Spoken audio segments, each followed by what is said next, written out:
If you're a fan of mysteries and you like the protagonist to have a little help from an unexpected assistant, then today's book just might be for you. Today I'll be covering Remarkably Bright Creatures by Shelby Van Pelt. Welcome to Spencer Reads Everything. I'm your host, Spencer Duncan, and today we're taking a look at a book that came out just over 2 years ago, Remarkably Bright Creatures. I believe this is Shelby Van Pelt's only book. It's definitely her debut novel. I don't know if she's come out with anything since then. Hopefully she has something in the works.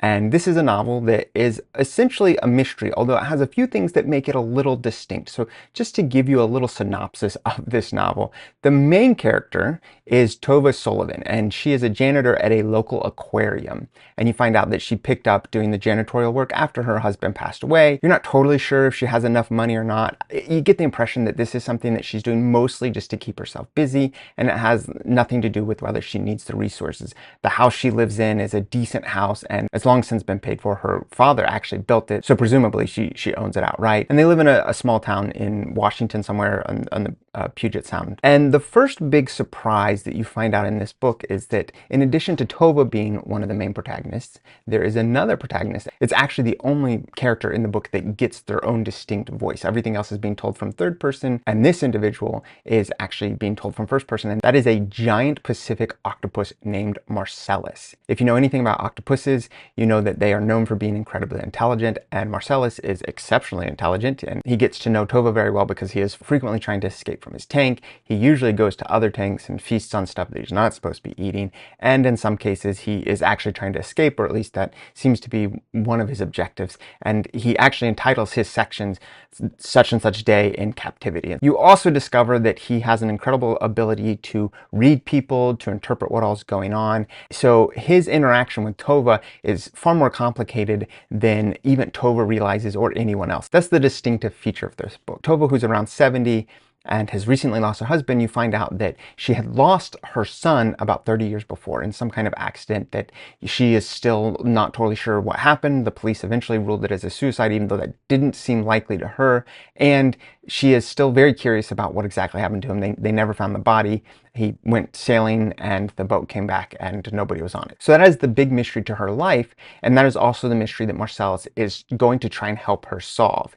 And of course, he has to do this in a way that she is totally unaware of, because as intelligent as she thinks he is, she doesn't believe he actually has any awareness of the world around him in that way, but he does. And so that is the heart of this book. You have a couple other characters of interest. Then there's Ethan, who's this Scottish grocer that is also clearly keen on Tova, and that's a big part of his interaction with her and this kind of flirtatious relationship that they have. And you of course see Tova's resistance. And then finally you have Cameron, who is a character that's just kind of introduced out of the blue. He's this character that is clearly always bouncing around from place to place and job to job. He has a hard time holding down a job. He just doesn't have any real direction in life.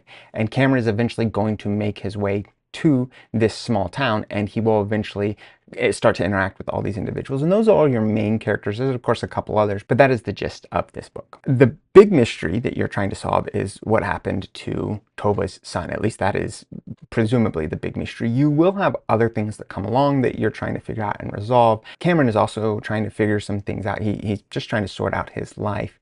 And really, Cameron coming to the small town is a big part of the book, because he finds himself for the first time trying to just be a little more responsible, and the relationships that he starts to develop is really what's important in this book. So much so that I'll tell you now that the big twist and the big reveal in this book, you actually find out about halfway through. And really, from that point on, there's not a ton of new information you're trying to figure out. You're just watching it play out. And that's about the second half of the book. I have to say, it's actually one of my criticisms of this book.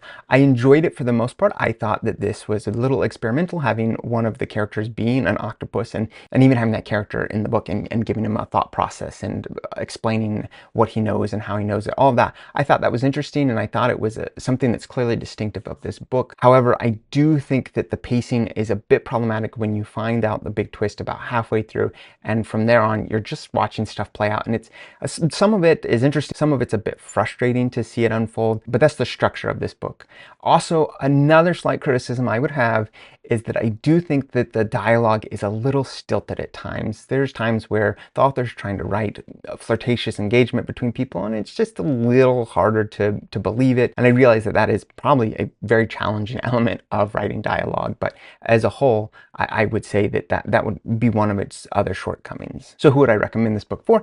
I found it generally interesting to read, and it does have a mystery, so I think all of those are things that could draw somebody in, and the fact that it's experimental is definitely something that could appeal to people. And it's not overly experimental, it just has that one element of having a character that is a giant Pacific octopus. It's not super experimental in the rest of it. It's not going to be one of these books where aliens come down at the end. So in that regard, I would recommend it to anyone that just wants to try something a little different, but not too extreme. So who wouldn't I recommend it for? Well, people that aren't super into mysteries. Also, like I said, really the heart of this book is to show how people get involved and what their relationships are and why relationships are important to us. And I would say that if you're not interested in those elements of this mystery, then this book is also not going to be for you. But it's not a very long book. It's a relatively easy read. And I, of course, want to know what you guys think about this book. Please let me know in the comments what you think. Don't forget to like, subscribe, turn on the notifications, and until next time, keep those pages turning.